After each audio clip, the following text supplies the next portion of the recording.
Good afternoon. Earlier today you were talking about world unrest and how that applies. And my question to you is, if the law of attraction holds true, then whatever we think, we in turn create. Then with the way humanity's consciousness is today, will we not create Armageddon and holy jihad and persecution of the Jews, because those sects of our society are so entrenched in that belief that that is what we're creating? Well, you're accurate. Since you are the creator of your own reality, if you tap into that, then you become a part of that. And the most important distinction that we want to give you about this is that in this mass consciousness that you are saying we or you create your own reality, there is far, far, far, far, far more expectation of well-being than there is not. It's a nice thing about old ones croaking and new ones coming in, because as the new ones come in, they sort of bring the average of well-being up considerably. And then you have all of those beasts that are pure positive energy who outnumber you enormously.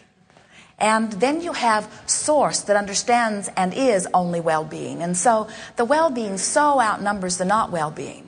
But that does not stop individual creators from pinching themselves off and joining larger groups to justify their pinching off. But there will never be a worldwide conversion to resistance. The well-being is far too big.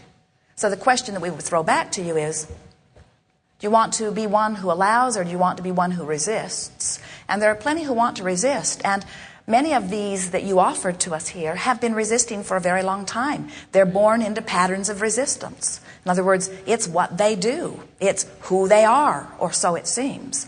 But each one of them is born into a fresh new little body who has energy from Source predominant. And it takes quite a bit of hammering to condition them into the resistance. That's why once they get there, they're so willing to take you there too. You have to work really hard to become so sure of your plight. In other words, so hard, in fact, that you can't even look into your now reality, which is pretty good. You got to dig up a whole bunch of history in order to justify that ornery place you stand. You've got to build monuments and keep the pain alive. And when you keep the pain alive, then you can bring more into the chain of pain.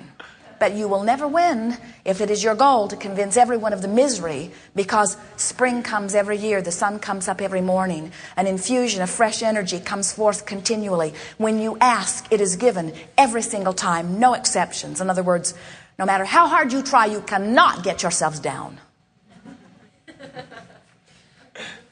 Nice to know, isn't it? Very. We would love it if your newscasts would be consistent with the vibration of the planet. If they were giving you proportionate news, the bad news, as it was aired in your 1-hour evening broadcast, would go psst. And you say, what was that? Oh, well, that was the bad news. And the rest of it would be all about all of the glorious things, the expansion, the sun coming up, the continuation of the water, the continuation of the food, the planet spinning in its orbit, all of the joyous people, all of the joyous children, all of the children excited and eager about life. In other words, the well-being is so huge in comparison with this piddly, little, non-existent, hardly worth mentioning negative stuff that is such a fraction of who you are and what you are living. But oh no, the news wants to activate within you trouble. Because if they did not activate trouble, why would you turn them on? In other words, they want to activate within you your desire to fix something, because as humans, you are born to conclude. In other words, you are solution seekers. You really are. And anyone who's selling anything has discovered that in order to motivate you, they've got to activate trouble within you, and then point in the direction of some solution, and you will flock to them, you see. But even in all of that, well-being is huge in comparison. So you're right, there are rivers or streams.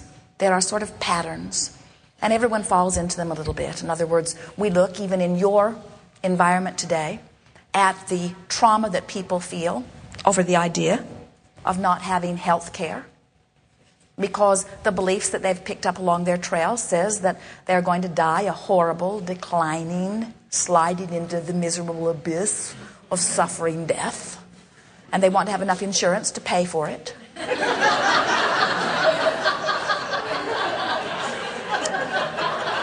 And it's a pretty hefty stream. And so it's an easy one to slip into because almost everyone is in it. And if you talk otherwise, they'll reach to try to pull you in it. Jerry and Esther had a friend that they knew in Tucson many years ago. And he talked about moving to the outskirts of the city in order to thrive. And he was thriving because his family, he said, we are like the crabs in the bucket. If anyone in our family looks like they're going to thrive, the rest of them just reach up and pull them back into the bucket. Back into the bucket. Back into the bucket. And we say, nobody can pull you into the bucket unless you are giving your attention to them and activating them in your vibration. What it really is about is observing more than you are choosing your thought. Observing the content that someone else has provided and then following suit with that. And if you were really fair observers, you would hardly offer resistance at all.